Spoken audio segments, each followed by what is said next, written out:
बातमीचा अर्थ आहे भरोसा आणि तुमच्या भरोसा आहे आमची जिम्मेदारी।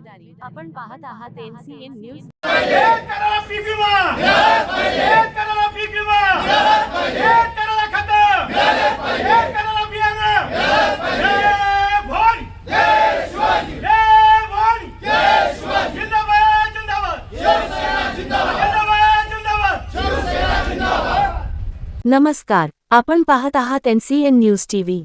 देगलूर तालुक्यात खरीप हंगामाच्या तोंडावर रासायनिक खतांचा तीव्र तुटवडा निर्माण झाल्याने शेतकरी हवालदिल झाले आहेत।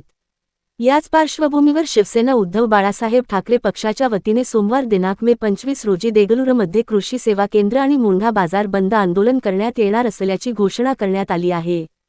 खरीप हंगाम अवघ्या काही दिवसांवर येऊन ठेपला असताना सोयाबीन, मूग, उडीद, कापूस यांसारख्या पिकांच्या पेरणीसाठी आवश्यक असणाऱ्या DAP आणि युरिया खतांचा मोठा तुटवडा निर्माण झाला आहे।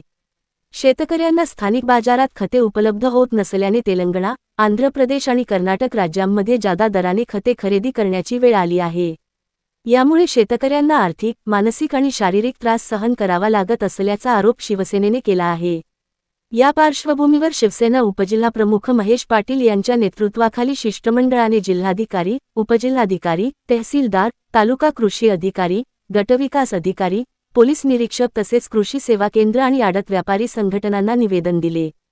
सोमवार दिनांक मे 25 रोजी कृषी सेवा केंद्र आणि मुंढा बाजार बंद ठेवून आंदोलन करण्यात येणार असल्याचा इशारा यावेळी देण्यात आला। यावेळी माजी उपजिल्हाप्रमुख नागनाथ वाडेकर, शहरप्रमुख भगवान जाधव, भागवत पाटील सोमुरकर, विनोद सोनकांबळे, संतोष कांबळे, सय्यद मीराभाई यांच्यासह शिवसैनिक, कार्यकर्ते आणि शेतकरी मोठ्या संख्येने उपस्थित होते।